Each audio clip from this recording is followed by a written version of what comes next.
Hey, everybody. Welcome, welcome, welcome. We are back again with another episode of the Diary of a PR Diva. And today we are speaking to my girl, Taiia. Make sure you say it right. It's Taiia. You might see it spelled one kind of way, but it is Taiia. Taiia is an author, an editor, a book coach, and a writing consultant. She teaches coaches, consultants, thought leaders, and experts how to use their experiences and expertise to write and publish brand building nonfiction books. Welcome, Taiia, to the Diary of PR Thank Diva. you so much. I'm so excited to be here. And you said it perfectly. Everybody always butchers the name, but you said it perfectly. So thank you. Thank you. So, first, a little background and inspiration. Can you tell us about your journey from being the entertainment director for Latina to launching Smart Girl Media, and what inspired that transition? Sure. So to go back, like my background is in magazines and digital journalism. So I started at Essence, right? So anybody over a certain age, the young folk might not realize that there's a whole magazine. They might think it's just a festival, right? Right. But if you are a woman of a certain age, then you realize that Essence was the magazine that we grew up on. And so my career started there. I started as an editorial assistant. It was my first media job when I graduated from college. I had another job when I graduated immediately from college, but I was like, once Essence comes calling, I was like, I'm out. Like, see y'all later. Right. So fast forward through some other magazine jobs, like I worked at Double XL.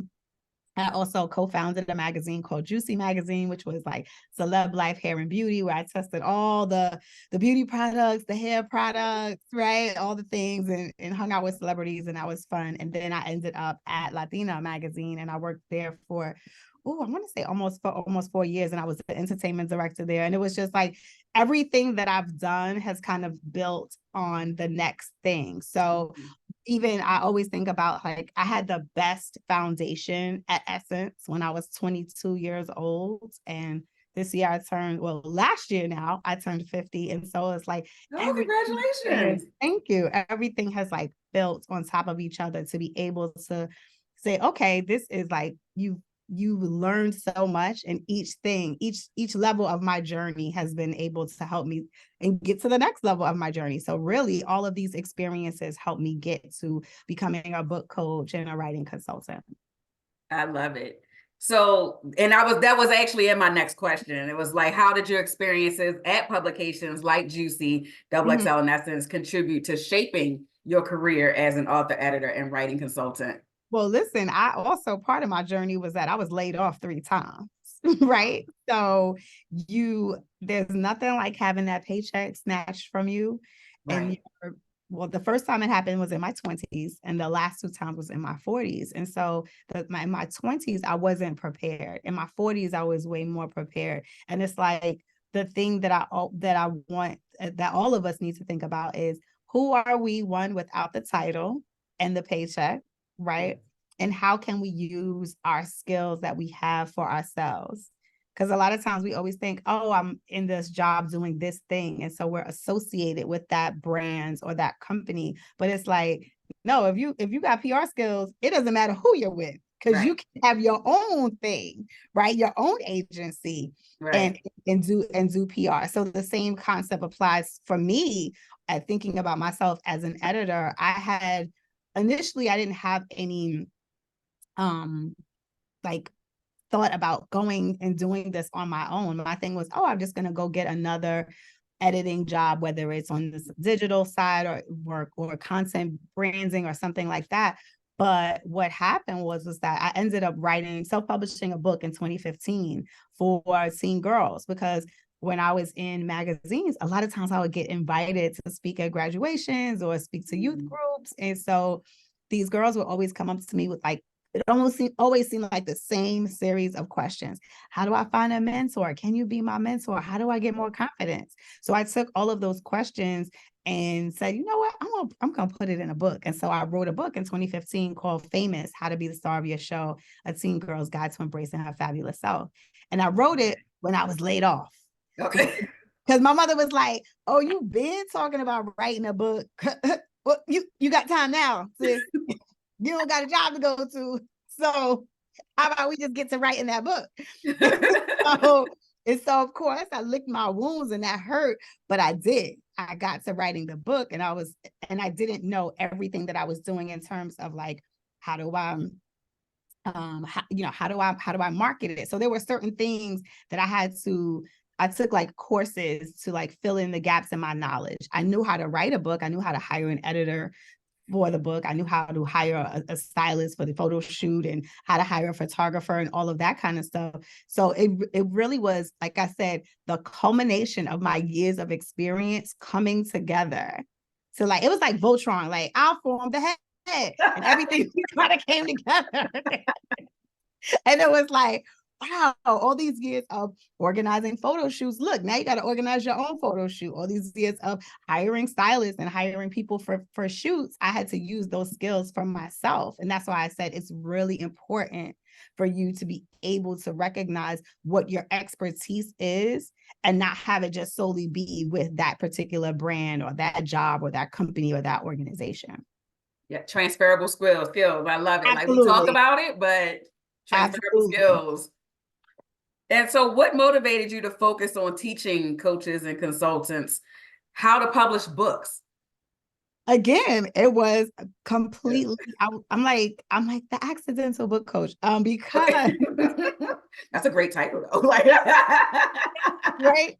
Because I was thinking that I was going for this, like another editing job, but people kept asking me, like, oh, your book doesn't look like it was self-published. Because in 2015, it was a lot of people were just kind of throwing things to the wall to see what stuck, yeah. right? Because I had a background in magazine publishing, I was approaching it from a very different place. And so I kept saying to people, oh, well, all you got to do is this. And they were like, wait, what are you talking about? I don't know. I don't know what an ISB number is. And I don't know, like, what do you mean I got to hire a photographer? And how do I do that? And how my budget is small. How much do I spend? And so that's really, it kind of morphed into me becoming a book coach from there, just helping people. But you know what? The big thing for me was, at the time, I was very scared to say I was a book coach and writing consultant. Like I'm helping people. I have credentials, right? I've worked at Essence. I've done cover stories. I helped found a magazine. I've helped to launch websites, but I was very scared at first because I didn't have the brand behind me, which is why I tell the story now of saying like, having that brand behind you is great. It can open doors, right? If you say I'm so-and-so with BT or I'm so-and-so with NBC, right? That opens doors. But for me, I was really scared because I was like, well, it's Taiia Smart Young from Smart Girl Media. And they're like, who's Smart Girl Media? What's that? Who said that? Right? You start like, who said that? And so it really became this thing of, you have to be comfortable with saying that this is your company and this is what you do, because certain people are not caring about that. They want, if you have the receipts, they bring them the receipts. It's not about necessarily the big brand behind, right? And so that's really how I ended up. Like, it was accidental, and then it became this thing where it's like, wow, I really love doing this.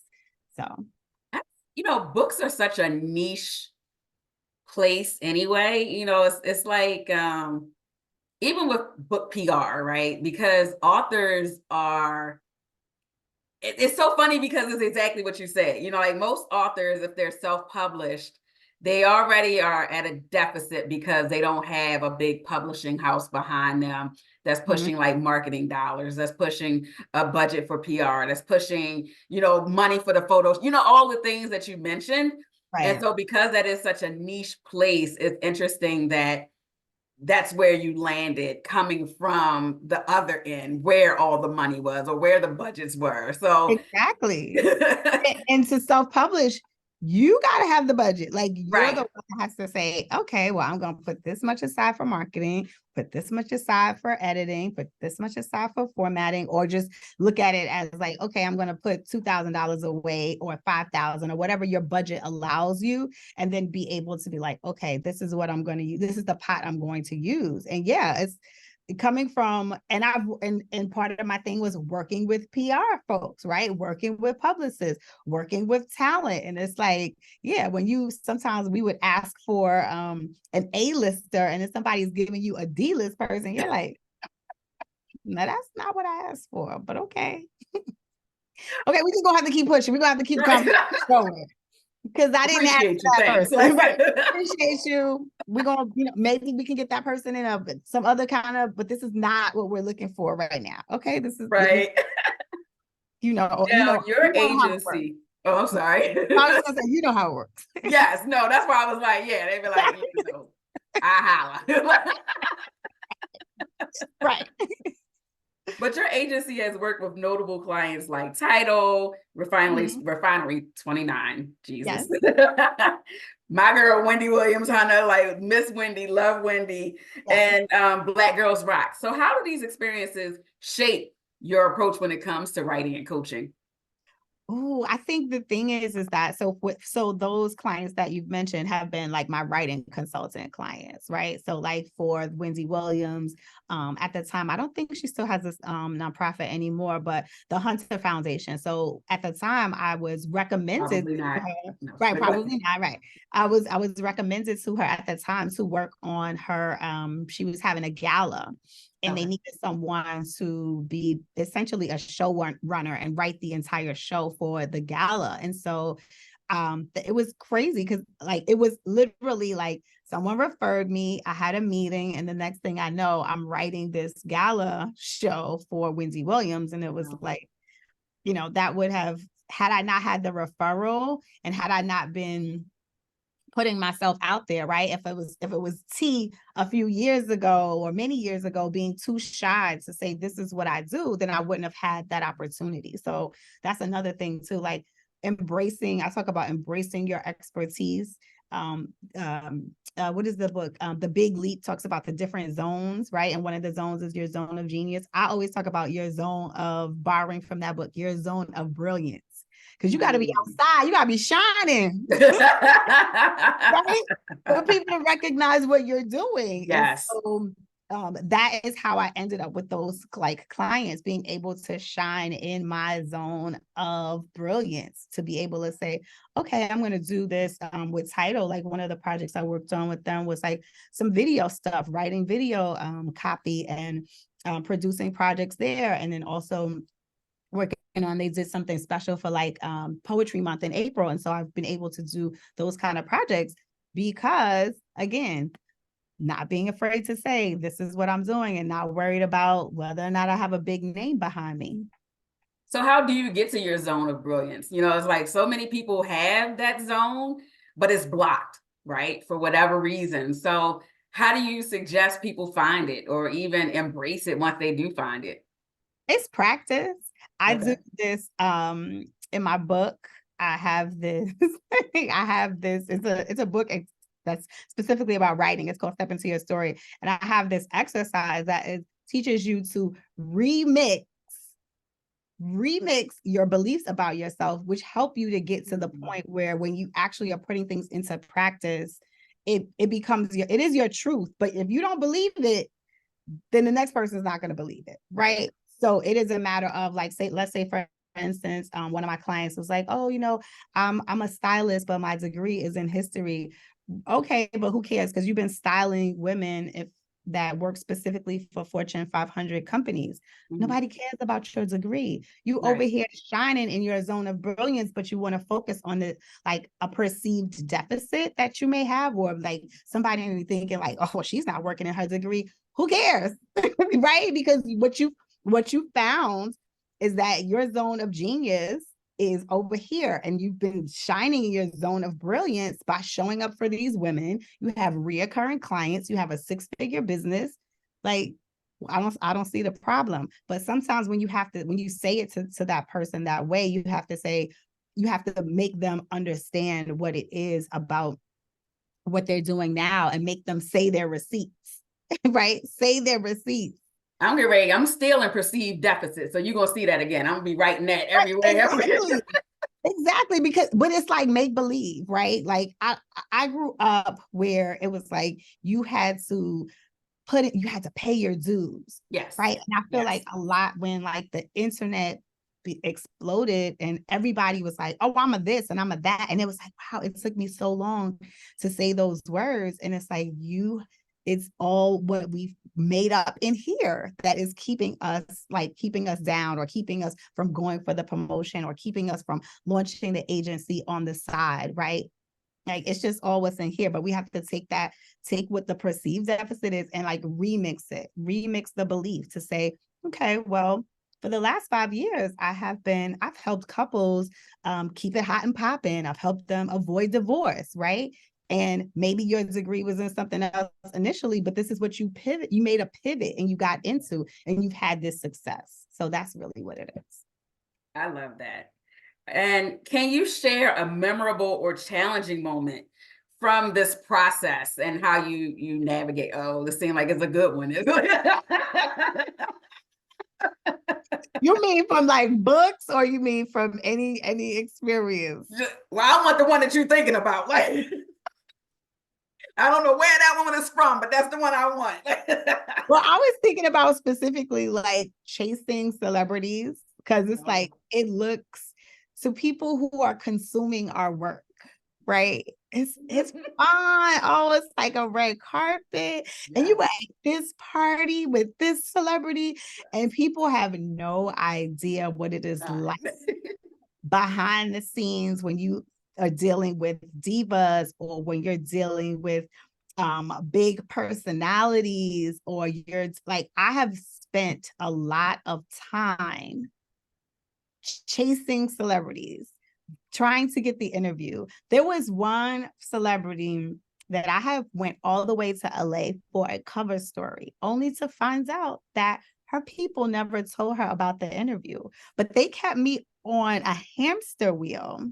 And they were like, okay, you're gonna meet her at the video shoot. Okay, you're gonna meet her for dinner. Like, so I was around LA, like chasing my tail until, and in my mind, I know the truth, right? I'm like, there really ain't no damn interview, is there?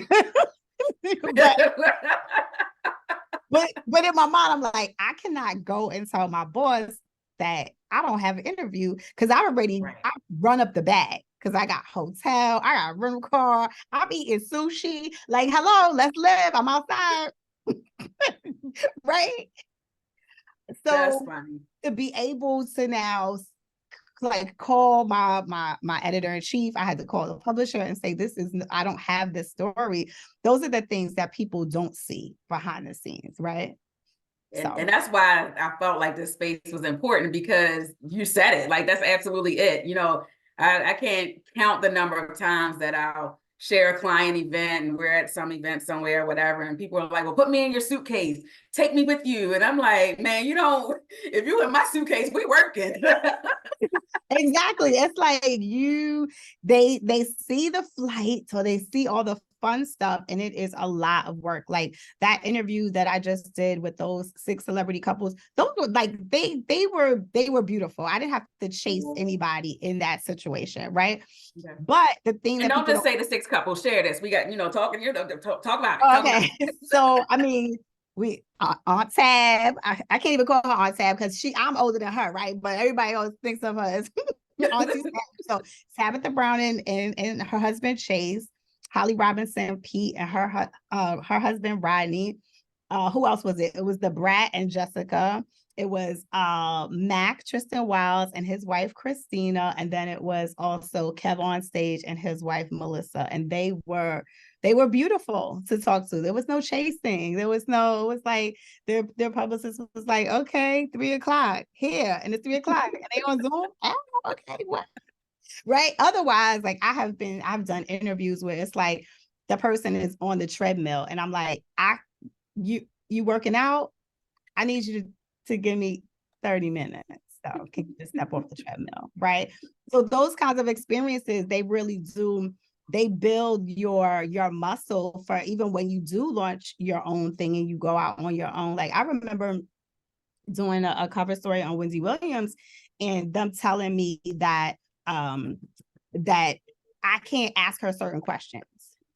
So, and I'm like, what do you mean I can't ask her certain questions? Like, I absolutely can ask her certain questions. And so what I did was I said, okay, I'm going to wait and ask those two questions as the last two questions. Mm-hmm. So, because the thing is that you need to be able to get to your, like, whatever your goal is in terms of asking. And you know what, to be honest, the question was, who's your biggest competition? And I didn't understand why they felt like that was a question that I couldn't ask her. They felt like that was gonna, maybe they thought that was gonna make her upset. But in true Wendy Williams fashion, she was like, my competition is me. I am the competition. I'm the only person that I'm competing with. And that was like brilliant, because I think they were, at the time, it was like when everybody was hot, like Ellen and Rachel Ray, and there were just so many people so many women on the air that they might have thought, I don't know if they thought maybe she was going to say something about one of those particular, but she was like, I can't afford to have to look left or right or left. And she was like, I have to look forward and I have to focus on what my goals are, because if I don't, then I'm going to get caught up in somebody else's thing. Right. And I believe that, because it's like, how can somebody pivot, make the ultimate pivot and go from radio to TV? Because at the time that was unheard of. Right. Now it's a lot easier. We do a lot of things on video, so you get to see people's personality on screen. But when Wendy did it, that was huge. That was huge. Right. So now you did that, but for someone else who, you know, it takes courage to do that, right? To go against what the publicist said or the agent, manager, whoever. So what if it would not have worked out? Like, how do you speak to someone, or what do you tell someone who is already hesitant to go against what they've been asked to do, right? Like, they're telling you, don't ask this question, but in your mind, I'm like, I'm going to ask this question. So like, what is your plan B if it would have gone a different way? Oh, I just had to be prepared for the backlash, right? Which is why I made it the last question. And that's the experience part, right? Or maybe a person who didn't have as much experience would have asked it first. Right. And then got kicked out of the room if Wendy, right? If she was pissed, or whoever. It didn't have to be Wendy, it could have been someone else, right? So you ask that question last, because if now someone escorts you out, you have your interview as you leave the building. Right? Versus starting with that question and you have no interview as you leave. Right. So it's that. I always think, like, just be prepared, because a lot of times people will promise you the world when it comes to an interview, and then they overpromise and underdeliver sometimes. And then it's like, you have to be ready and prepared for whatever you're going to get, right? Yeah, I'm thinking I'm going to be chilling in the office sometimes during an interview, right? Or we're going to go to dinner, or we're going to go to lunch, whatever the original plan is. But I'm always prepare for the pivot, prepare for, okay, they're going to meet you in a car on the way to the airport, and you're going to get 30 minutes. And it's like, what? But guess what? Guess who's getting it? I'm sorry. That is Siri acting up.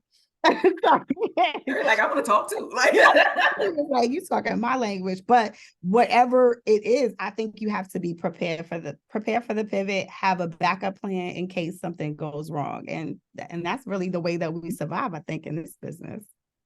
I love it. Now, having interviewed top talent like Michelle Obama, can you tell my sis? I mean, I know it was an interview, but I'm just saying. Right. Lala Anthony and my other good sis, Mary J. Blige. Like, how do you approach these interviews? And what do you think is the key to compelling conversation? Keeping it as a conversation. And that's like how we got, right? That's how we got connected. Because I said, I love the art of a good conversation. I never approach, even this, what we're doing, I never approach it as, oh, it's an interview. Somebody's going to ask me a series of questions, or I'm going to ask them a series of questions. Of course, I have my questions because I know where my story needs to go. But if there's a moment where it's like, oh, this is real good and juicy, we got to go to the juicy, right? Or if it's the moment that it's like real somber and reflective, it's like, I can't now just be able to push that person to the next question. We got to take a beat, right? What if somebody's crying? No, yeah. What if, how, whatever the emotion is, you got to be human and experience that emotion with who you're talking to, which is why it is a conversation. Yes, I have the things that I need to ask because, oh, we're talking about a movie that Mary's in. Like my Mary J. Blige story is like one of my favorites. I've interviewed Mary twice, and I actually had to go to Miami on my day off. I did a round robin trip to Miami to interview Mary, and I was supposed to have lunch with her. Okay. And she was in Mudbound, and it was like the first time we're seeing Mary like stripped down, no makeup, no nails, right? Mary was like, y'all ain't seen my natural hair since the 90s, right? I don't even think I did then. Like, right. And so like Mary, I ended up not having lunch with her. They were like, oh, she's by the pool. So I'm like, here I am in Miami. Everybody's looking at me because I'm fully dressed, right? I'm dressed for Miami, but I'm fully dressed but everybody's in the pool or whatever. right. We have like the best conversation in her cabana. And it was Mary with no makeup on. She's gorgeous without any makeup on, right? Gorgeous. Hair's doing the wet and wavy thing, right? And she's giving. The skin is toned, stomach is on flat. Come on. Like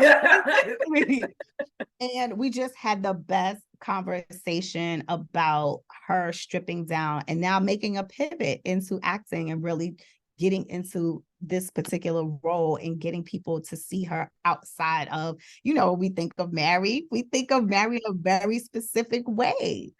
And I'm so, a Mary fan. Let me tell you, I've been a Mary fan since what's the 411. okay, I don't even know. It's probably before the 411. Like, I'm a Mary fan, but go ahead.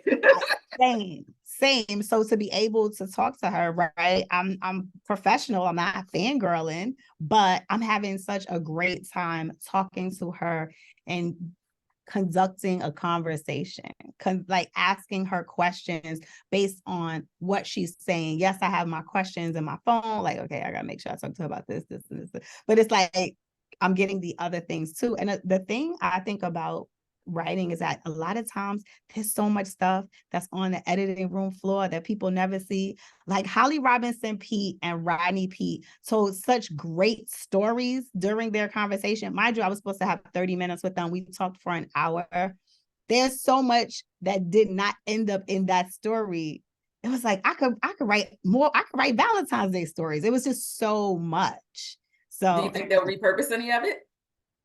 I don't think they'll repurpose any of it. I know they're going to I believe they're going to run the story on a site probably for Valentine's Day. Oh, okay. But it was some great stuff. I can see that. Yeah, I can see that. Conversation. Can you share a memorable or challenging moment from your interviews? I mean, I guess that round robin one was pretty challenging. It was challenging. Like, has there ever been a challenging interview? You mean like somebody who just was like giving like somebody who just was not, they were only doing it, look, they was there so they wouldn't get fined, basically. Yes, I have only had one of those, to be honest. And it was, and the reason why the person was salty was because they weren't a cover story. They were still a feature, but they weren't a cover, and they just were not giving me, they weren't giving me conversation. Wow. So while I'm used to crafting conversations and getting the best out of someone, they were just like, no, yeah, where'd you get that? And I was like, oh, this is gonna be a problem when it comes down to like this. Which is crazy because it's not your fault. Like, I mean, right. And that's what I had to do. I said, we're gonna turn the recorder off for a second and let's just be real for 2 minutes and just listen, this is not my fault. I did explain that, and that helped me to establish a little bit of a rapport really quickly. And I got like this little bit of a lane to like get in, turn the recorder on and ask some questions and get what I needed to get. And then too, sometimes, I don't know if you do this too, but like PR people, publicists, they will sit on your interview, right? They will sit on your interview, and sometimes they will prevent you from asking certain questions, or if you're doing a junket and you only have 15 minutes, they'll be like 12-minute mark and you ain't get no more. Right. And so there's things like that you have to really adjust or prepare for, especially if there's like back-to-back interviews. Like I had interviewed Debbie Allen last year, and it was like, Debbie Allen's a legend. Of course, I was on vacation. Okay. I was in Martha's Vineyard. I was like, what we going to do is pull me over and get me Wi-Fi somewhere. I was like, where is the signal? Because I'm talking to Debbie Allen, right? So I'm like in this restaurant. I was like, let me just order something. I was sitting outside. It's raining. I'm under like an umbrella. And I'm having this conversation on my computer with Debbie Allen. And I know I looked crazy because I'm on vacation. I had on my little like baseball hat or whatever. I just start the conversation with that. I was like, in full transparency, Miss Allen, I'm on vacation, but I would not miss the opportunity to talk to you. Boom, right? Human to human right there. Like that exactly. was it. Exactly. And let me tell you, Wi-Fi cut smooth out. And that was one of those exactly. What? That was one of those conversations where I think I had 20 minutes. It was a junket, and she was doing like back to back to back press because she was doing something for an agency. She's in support of diabetes awareness. Okay. And she was talking about the importance of checking your eyes. So I only had like 15, 20 minutes with her. Wi-Fi cut smooth out. I'm texting the publicist like, oh my God, I don't know what just happened. Like what do we do? And she's like, listen, she got these other interviews, but there's a small window at 3:00. She could give you 10 more minutes. I was like, I'll take it. Wow. Take it. I was in the car with my line assistant. I was like, get me back to the cabin, to the house right now, because I need stable Wi-Fi. I'm not playing with y'all. I need my 10 minutes. Wow. That is Yeah. crazy. And so, you mentioned it. I had this question that's going down. I'm skipping forward a little bit only because you just mentioned it. So, as an active member of Delta Theta Sigma Incorporated, Delta Sigma Theta, yeah. How do you see community engagement and services intersecting with your media writing and coaching? Oh, okay. That's a good question. I don't think I've ever been asked that before. So there's sometimes when I do things right on like to be able to promote the organization, or it's like where I'm able to use my media experience for the organization. Like I might moderate panels. A lot of times we have like red carpet events. Like we just had a red carpet event for the color purple, right? I wasn't able to attend that, but that's some of the things like in ways that we are as an organization involved in like what's going on in pop culture, especially like, listen, if there's a Delta in the movie, forget about it. We are like we going to show up and show out. So I know the Sigma Gamma Rose showed up and showed out because Fantasia is an honorary, right? So I know they did the thing for her. So I'm just waiting for what is it, Origin with Anjanou Ellis, because she's a Delta. We're gonna be outside. We're gonna be red carpeting it up. I love Anjanou. It's like everybody used to have, like, it's like when I think because in this industry you look for people who just seem more personable, more just down to earth. Yeah, it's hard sometimes because that is nice. She is one of my favorite interviews. I was interviewing her for Lovecraft Country, which I loved when it was on HBO. I think it was so good. It was so good. I hate that they took that off. I was like, they didn't pick this up. This thing was like must see TV. And to be able to talk to her, and sometimes right in this day of when you can't always get to the person, I always advocate for a Zoom interview, because yeah, you can get a phoner and sometimes those have to happen, but if I can get a Zoom, I'm always pushing for a Zoom, because again, connection, right? Yes. Being able to establish rapport, and then me being like sliding in like, oh, hey, Sarah, you know what I mean? Like we get rapport very, very quickly. So right. So to pivot a little bit, what led to the creation of the Step Into Your Story? And I love that title. So let's talk about Step Into Your Story. Sure. Step into your story came from me working with my clients and seeing how they were like, I don't want to say all over the place, but all over the place, right? Sometimes you're new to a process and you don't know how to do it, but you have a passion, you have a story, and you are committed to your story. So STEP, STEP actually is an acronym that I use, that I teach my clients in terms of my STEP method. So step into your story. It talks about a little bit what we were saying earlier about shining in your, I call it embracing your expert status and shining in your zone of brilliance. Because a lot of us, we're still downplaying that we are experts, right? Even after 12, 20 years, sometimes people are like, oh, I don't know. Like, what? You've been doing it for 20 years. Of course you're an expert, right? Right. Or the idea of them talking about it on their own without the company behind them getting on a live, right? They're scared to do that. So part of them writing is also them moving over into this place where they have to embrace their zone of genius, because their zone of brilliance, excuse me, because again, if you don't believe it, how am I going to believe it? And I'm going to buy your book. So that's really where it came from. And every coach, right, should have a coach too. So I came into a coaching program and I already had my coaching idea, but it wasn't really fleshed out the way that I needed it to be. So me having a coach helps me to not only get my coaching program together, which now the coaching program is the same name as the book, right? I have a publishing program, like everything is like a nice little suite of products, but I had to take that moment for myself and get coached and work on my thing so that I can now deliver it to my clients and be better at what I do, right? We all like say, oh, I went to school and I did all of it. Yeah, but what's going on right now? What you learned in school 20 years ago, 15 years ago might not be current. Right. So you have to stay fresh. You got to invest in yourself, right? Sometimes it's like in the very beginning, people are like, oh, you spent $2,000 on that, or you spent $5,000 on that. And people see the price tag versus seeing, I invested this in myself so that I can have a 7-figure business down the line, right? Because how do you think those people got to 7-figure businesses? Not by playing like, oh, I can't invest this. They're like, no, I want to invest the $2,000 or the $20,000 to get to the $100,000 months. Like when people tell me that they've had $100,000 months, I was like, oh, show me the way. Right? Take me with you.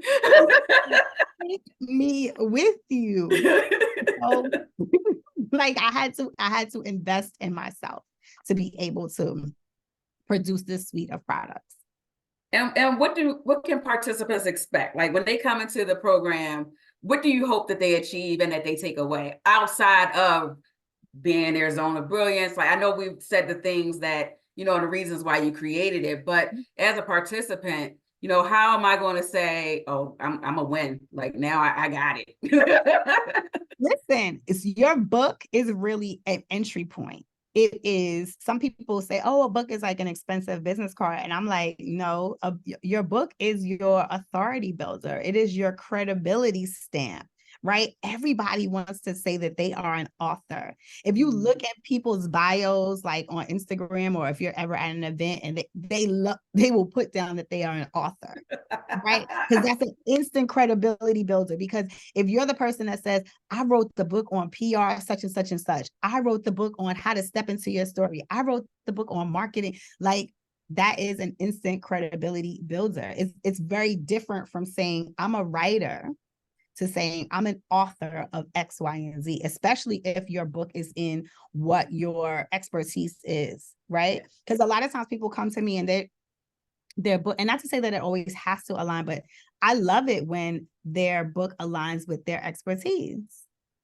Because it's like, oh, that's a very simple layup. And so now you can take this book that you created and create a workshop based on the book.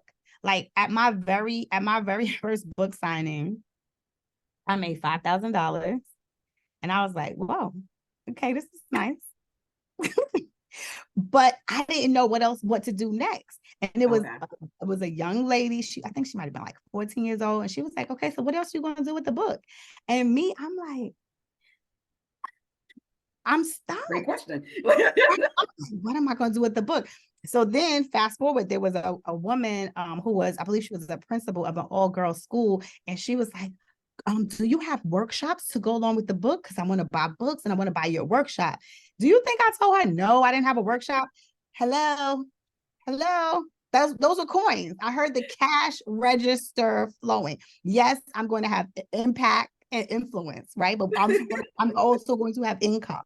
So I was like, yes, I actually do have a workshop series, and it's called such and such and such. And I went home that night and I created said workshop from my book. And do you know what? I still sell that workshop today. So that was in 2015. I still sell that same workshop today. So that's really what I want my clients to do, is to be able to take this book and have it be a cornerstone of the next level. So it could be workshops, it could be keynote speeches, whatever you decide that it is. It could be a coaching program, whatever you decide. Like, it all really starts with the book. I love that. Can we pause for a second? Where are you from originally? Were you like Brooklyn, New like York? Born, right? Like, where were you from? I was born and raised here in Brooklyn, but my family is from the Caribbean. Okay, no, I'm just saying, because as we're talking, like, you're saying words that take me, like you said, it was a layup and you wanted to take a beat, and I was like, ooh, this is my people. But so What, I you just wanted think to I was from pause the South? So I know you do have your degree also in mass communications from Johnson Yes. C. Smith. Yes. And then Columbia journalism publishing course. And so Yes. have these, and I know we said earlier, you mentioned about, having your degree in one thing and doing something else, but it doesn't necessarily always have to align. But do you feel like these and propelled you in this space? Say it one more time, because you Oh, I'm sorry. Do you feel like these degrees have helped you and propelled you in this space? Oh, absolutely. I think I'm blessed, right? Because how often do people get a degree and they don't work in their field, right? So Yes. I'm truly, truly blessed. I remember people were like, what are you going to do with a degree in communications? Hello. I've been able to do a lot with a degree in communications, right? Because when is communicating going to ever go out of style? I don't care what technology you bring. I don't care, AI. You still got to feed AI the prompts. You still got to tell AI, I want you to sound like this. I want these emails. I want this caption to sound. You still have to communicate with the AI is a tool. Right. So it's never gonna go out of style. We still got to write speeches, right? We still, whether you're writing for the president of the United States or the president of a company, a brand, communicating is never going to go out of style. Written communication and oral communication is never gonna go out of style, right? So I'm like Jay-Z, like, drop me in the jungle. I'm coming back with a coat made out of a lion. Right, I'm from Brooklyn. What the kids say? I got it out the mud. Like, I'm got it out the mud. We're going to get it. Oh my gosh, I love it. Well, we have gotten to 45 minutes, so just going to do a quick round robin to end this out, because this has been amazing. Thank you. So I'm just going to do a series of rapid fire questions. So okay, I'm ready. What is your favorite book that you've written or coached someone to write? Ooh, that's a hard question. Okay. What I would say, one of my favorites is a book that was about parenting, about motherhood. Like, this, my client had 3 children under the age of 5, and I was like, "Oh, God bless you," because I can't. Ooh, okay. If you could interview any historical figure, who would it be? Oh, God, Malcolm X. Good one. One word to describe your writing style. Nappy. I like it. What's the most surprising thing you've learned coaching others in writing?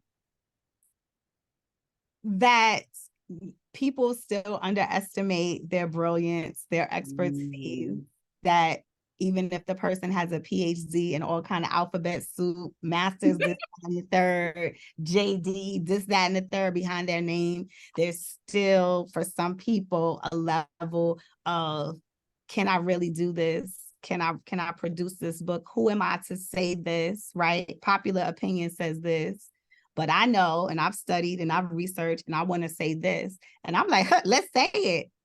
I never say, let's be reckless. I'm like, if you got the receipts and the facts and you've done the work, then say the thing, right? Because a lot of times people are out here saying the thing and they haven't read a book one. Right.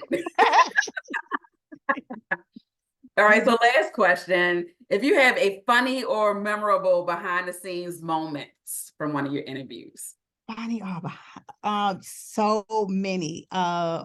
This is not from an interview, but it's from a party. So, my soul friend and I, she was the editor-in-chief of Juicy Magazine, and we would meet celebrities all the time. And so we were talking to Chrisette Michelle, and I was like, "Oh, Chrisette, can I get a picture?" And she was like, "Sure." And so her name is Paula. Paula gives Chrisette her bag to hold. Wow. And I was like, what is happening? Like, what are you doing? And she was like, I can't find, she was pulling everything out of the bag. And I was just like, and Chrisette was just like, so like, just nice and accommodating. She was like, okay. Like, because whatever she was digging for in the bottom of the bag, she could not find. I think it might have been lipstick. Like, oh, let me freshen my lip. And anybody else would have been like, girl, you're not ready for this moment. Let's get this selfie and I'm on to the next thing. But Chrisette stood there, held the bag while she found her lipstick, stood there, made conversation as she applied. We took a great selfie. And there you go. Wow, that is funny. Well, thank you again so much. Tell everybody how they can connect with you, the clients that you're looking for, the opportunity, anything that you want them to know. Let us know. Sure, absolutely. I am looking forward to seeing clients come my way because we got to get these books published. But I have an intensive that is coming up on January 27th. It's called Step Into Your Story, the author intensive. And it's really for you if you are dealing with like crushed under the weight of writer's block. You're not sure what to do. You have so many ideas. Maybe you're suffering with analysis paralysis. This intensive is, we're focusing on quick wins. So it's 3 weeks. And it's 2 hours on Saturday, starting January 27th. And we're going to get you to the place where you need to be to now go and write your book, prepare for your first draft. We need to get clear all that stuff away first, like the doubt, right? We're going to fight the doubt because I choose violence. Listen, I choose violence. We gonna fight for your message. We're gonna fight for your word. We're gonna fight for your book.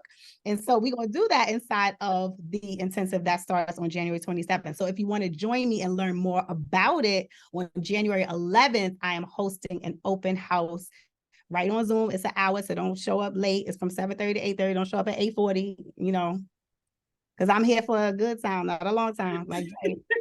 Right? We're going to get you the information you need about the intensive, and then we're going to enroll people and we're going to get started because it's January. If everybody said they were going to write their book in 2023 and they didn't because of whatever doubt, they didn't have the time, I'm going to help you. I'm going to teach you how to get your time management together, your writing ritual together. I'm going to teach you how to fight fear, imposter syndrome. I'm going to teach you how to get clarity on who you're writing for and who you're talking to and how to master your message. Love it. And how do they find you? Sure, they can definitely find me on Instagram, which is my name at Taiia Smart Young. So that's at Taiia Smart Young. And once you click the first link in my bio, that'll take you right there to register for the open house. And we'll talk more there. You can bring all your questions. I'll answer all your questions, but don't come at 8:45. It's 7:30. Because she chooses violence, y'all. And I choose violence, right? You have to show people how to treat you. So. Amen. Well, thank you again so much. This has been incredible. And we'll see y'all next time. All right. Take care. Bye. All right, you too.